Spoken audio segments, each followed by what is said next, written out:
اعوذ باللہ من الشیطان الرجیم بسم اللہ الرحمن الرحیم السلام علیکم ورحمۃ اللہ وبرکاتہ۔ ہم مدرسہ فاطمیہ کی جانب سے آپ کو خوش آمدید کہتے ہیں۔ اگر آپ نے اب تک ہمارے چینل کو سبسکرائب نہیں کیا تو نیچے دیے گئے سبسکرائب بٹن کو پریس کریں اور بیل آئیکن کو کلک کریں تاکہ آپ کو ہماری نئی آنے والی ویڈیوز کی نوٹیفیکیشن مل سکے۔ شکریہ۔ قواعد و ضوابط کلاس 5ویں سے لیڈیز تک کے لیے طلباء و طالبات کو کورس دیے جا چکے ہیں۔ کتاب میں دیے گئے تصدیق نامے پر عمل کرنا ضروری ہے۔ روزانہ کی بنیاد پر ریکارڈنگز اپلوڈ کی جائیں گی جس کا لنک واٹس ایپ گروپ پر شیئر کیا جائے گا۔ چیپٹر سے متعلق کوئز کے سوالات بھی دیے جائیں گے جس کے لیے طلباء و طالبات کو 24 گھنٹے کا وقت دیا جائے گا۔ گروپ پر روزانہ ایک بونس کا سوال بھی دیا جائے گا۔ کوئز کے جوابات مسلسل 3 دن نہ دینے پر نام گروپ سے خارج کر دیا جائے گا۔ شکریہ۔ الرجیم بسم اللہ الرحمن الرحیم۔ کلاس 11 اینڈ 12 انٹرمیڈیٹ کی کلاس کے لیے لیکچر دیا جا رہا ہے اور اس لیکچر کا عنوان جو ہے وہ خطبہ فدق کا وہ حصہ ہے جس کا تعلق احکام سے تھا۔ عزیزان محترم، خطبہ فدق جیسے کہ گفتگو کے ایک حصے کے اندر جب جناب زہرا سلام اللہ علیہا کی شخصیت کے بارے میں گفتگو ہو رہی تھی تو بیان کیا گیا کہ بی بی اپنا حق جو فدق تھا اسے مانگنے کے لیے دربار گئی، مگر اہل بیت کا انداز ہے دعا کا موقع ہو یا اپنے حق کا مطالبہ ہو، ہمیشہ اس انداز کو اپنایا کہ ہمیشہ پہلے پروردگار عالم کی حمد کی، اس کا شکر بجا لایا، اس کی ثنا کو بیان کیا اور اس کے بعد پروردگار عالم کے برگزیدہ بندے کے جو ہدایت انسان کے لیے زمین پہ تشریف لائے ان کا تذکرہ کیا جاتا ہے، ان پہ درود بھیجا جاتا ہے، ان کے حق کو پہچانوایا جاتا ہے۔ جناب زہرا نے بھی یہ انداز اپنایا، پروردگار عالم کی حمد کی، خدا کی معرفت کا اظہار کیا، لوگوں کو خدا کی جانب بلایا اور اللہ کے رسول کی عظمت اور ان کے کرم و شرافت کا تذکرہ کیا، ان کی جانب سے ان احسانات کا تذکرہ کیا کہ جس کی وجہ سے یہ امت محمدی خدا کی بارگاہ کے اندر ایک رتبہ و مقام پا لیتی ہے۔ اور پھر اس کے بعد یہ کہا کہ یہ رتبہ و مقام ان احکامات کی بنا پر ہے کہ جن احکامات کا مقصد انسان کو اپنی انسانیت کو معراج تک پہنچانا تھا، خدا کی بندگی میں اس مقام تک پہنچانا تھا کہ انسان پروردگار عالم کا ایسا بندہ بن جائے کہ خدا اس کی بندگی کو قبول کرے۔ اس مقصد کے لیے بیوی نے ہر فروع دین اور حکم دین کو اس انداز سے بیان کیا کہ نہ فقط بیان کیا بلکہ اس کی علت اور سبب کی طرف بھی اشارہ کیا۔ فرمایا بیوی نے پہلی بات کہ بسم اللہ الرحمن الرحیم فجعل اللہ الایمان تطہیرا لکم من الشرک، کہ خدا نے تمہارے لیے ایمان کو قرار دیا، تمہیں مومن بننے کے لیے صاحب ایمان بننے کو قرار دیا تاکہ تمہیں شرک سے پاک و پاکیزہ کر دے، تمہیں معلوم ہو کہ خدا کی معرفت کو حاصل کرنا ہے اور اس انداز سے اپنا آپ کو شرک کی آلودگی سے نکال دینا ہے کہ سوائے خدا کی کوئی عبادت کے لائق نہیں۔ کہ دوسری چیز والصلاۃ تنزیہا لکم عن الکبر، تمہیں نماز کے ذریعے سے غرور سے پاک رکھا، یعنی نماز بندگی کا بہترین اظہار اور ذریعہ ہے کہ انسان اس میں خدا کی حمد کرتے کرتے جھک جاتا ہے، خدا کے مقام کی عظمت کے خاطر پھر کھڑا ہو کر سجدہ ریز ہو جایا کرتا ہے، اپنے جسم کی اعلیٰ ترین چیز کو زمین کے اوپر پستی کے اندر رکھ دیا کرتا ہے اور اپنی بندگی کو یوں اظہار کرتا ہے کہ کسی طرح کا غرور انسان میں نہیں ہوتا، اور جس کے نتیجے میں خدا کی مخلوقات کے ساتھ بھی اس کے جو روابط ہے اس میں ان کے ساتھ حقارت کا سلوک نہیں ہوا کرتا۔ تیسری چیز فرمائی بی بی نے والزکاۃ تزکیۃ للنفس ونماء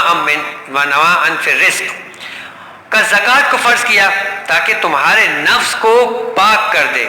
اور تمہارے مال کے اندر نشو و نما اور اضافہ کروائے۔ مال خرچ کرنے سے اگر خدا کی راہ میں ہو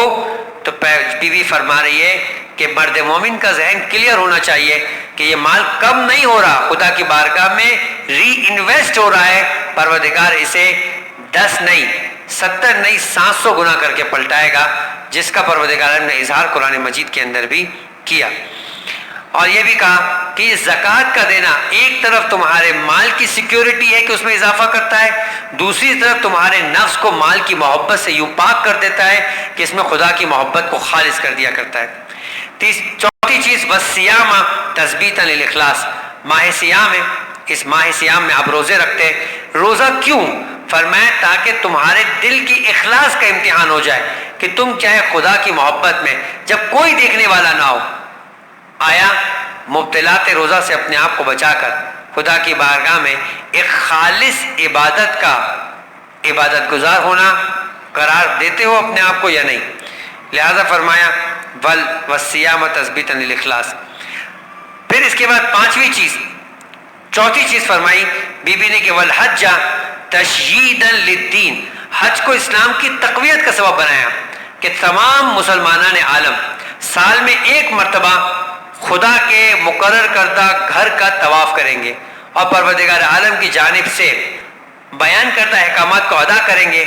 ایک زبان میں، ایک لباس میں، ایک انداز سے۔ اتنی بڑی جمعیت جب جمع ہو جاتی ہے تو یہ اسلام کی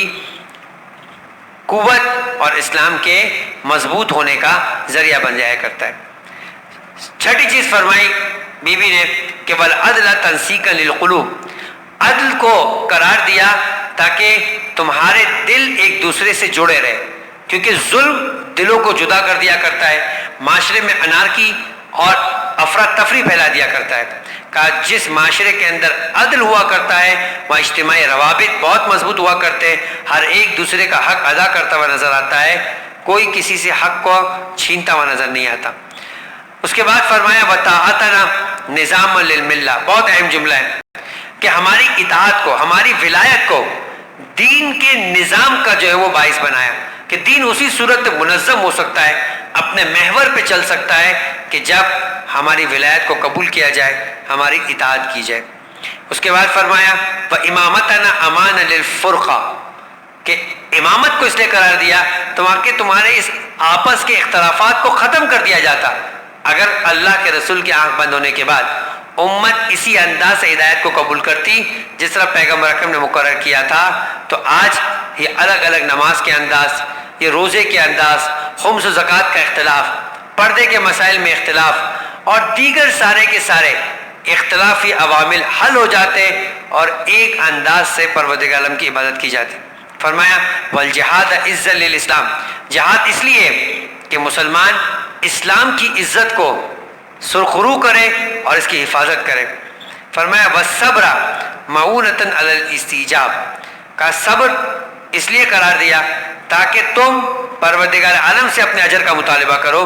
بندے سے اپنے اجر کے لیے رسوا ہوتے ہوئے نظر نہ ہو۔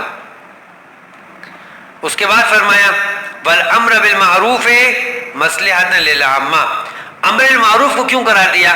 تاکہ لوگوں کی اصلاح ہوتی رہے، کیونکہ جس معاشرے میں امر بالمعروف اٹھ جایا کرتا ہے وہاں سے امن و امان سب سے پہلے اٹھتا ہے، اس کے بعد رزق میں برکتیں ختم ہو جایا کرتی ہے۔ لہذا کہا کہ برائیوں سے اپنے آپ کو روکنا، دوسروں کو روکنا،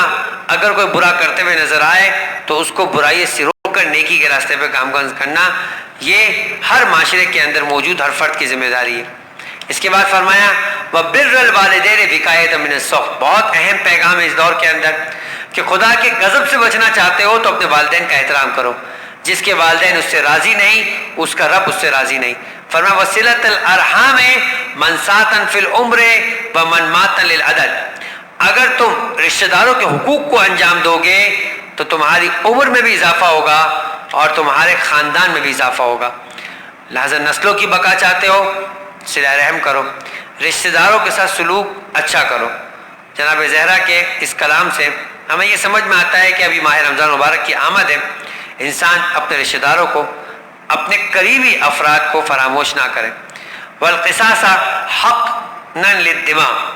قصاص اگر کسی کے فرد کو قتل کر دیا جائے تو جان کے بدلے جان، اعضا کے بدلے اعضا، یہ قصاص اسی لیے قرار دیا کہ کہیں ایک آدمی سے بدلہ لینے کی خاطر سارے کے سارے قبیلے و خاندان کو نقصان نہ پہنچا دیا جائے۔ فرمایا قصاص کو تمہاری جان کی حفاظت کا سبب قرار دیا۔ اس کے بعد فرمایا والوفاء بالنذر تعریضا للمغفرہ، اور نظر و عہد کی وفا کو لازمی قرار دیا تاکہ اس کے ذریعے گناہوں کی مغفرت ہو سکے۔ وعدہ کر کے مکر جانا، وعدہ کر کے بھول جانا، یہ اتنا بڑا گناہ ہے۔ فرمایا کہ اگر اس گناہ سے بچنا چاہتے ہو تو اپنے وعدے کو پورا کرو۔ فرمایا وَتَوْفِيَةَ الْمَكَايِيلِ وَالْمَوَازِينِ تَغْيِيرًا لِلْبَخْسِ، ناپ تول کو صحیح انداز میں کرنے کا حکم دیا کہ کسی کا حق روکتے ہوئے نظر نہ ہو، کسی کا حق دینے کے اندر اپنے وزن کو اس طرح سے خراب نہ کرو کہ جس کے نتیجے میں سامنے والے کو نقصان پہنچ جائے۔ اگر تم نے یہ کام کیا تو پروردگار عالم تمہیں کم فروشی سے بچائے گا، یعنی پھر تمہارے مال میں، تمہاری سیل کے اندر برکت ہوگی اور اضافہ ہوگا۔ وَالنَّهْيَ عَنْ شُرُبِ الْخَمْرِ تَنزِيهًا عَنِ الرِّزْقِ، بی بی فرماتی کہ شراب پینے کو اللہ نے حرام قرار دیا، کیوں؟ تاکہ تمہیں رزق سے، وہ جو اہل بیت علیہ السلام سے رزق کو دور کیا گیا، تو تمہیں بھی ظاہری رزق سے تمہارے وجود کو دور کر دیا جائے۔ لہذا کہا کہ شراب پلید ہے اور شراب کو پینے والا اس پلیدی کا شکار ہو جایا کرتا ہے۔ فرمایا وَاجْتِنَابَ الْقَذْفِ حِجَابًا عَنِ اللَّعْنَةِ، اور تمہیں ایک دوسرے کی عزتوں کو اچھالنے اور ان پہ تہمت لگانے سے روکا، کیوں؟ تاکہ تمہارے اپنے گناہ، تمہاری اپنی کوتاہیاں لوگوں کی نظروں سے چھپی رہے اور خدا کی بارگاہ میں تمہیں توبہ کرنے کا مقام حاصل ہو سکے۔ اس کے بعد عزیزان محترم، بیوی کا خطبہ تو بہت طویل ہے، مگر آج آپ کے لیے فقط اتنا حصہ بیان کیا گیا۔ خطبے کا تیسرا حصہ، یہ دوسرا حصہ تھا، پہلا حصہ حمد و ثنا میں اللہ کے رسول کے مقام، اہل بیت علیہ السلام کا مقام بیان کیا گیا۔ دوسرے حصے کے اندر احکام الہی کے بیان کیا گیا، اس کی علتیں بیان کی گئی، اور تیسرے حصے میں بیوی نے اپنے حق کو مانگنے کے لیے قرآن کے ذریعے سے، احادیث رسول کے ذریعے سے استدلال کر کے ظالم کی دلیلوں کو رد کر دیا۔ وما علینا الا البلاغ،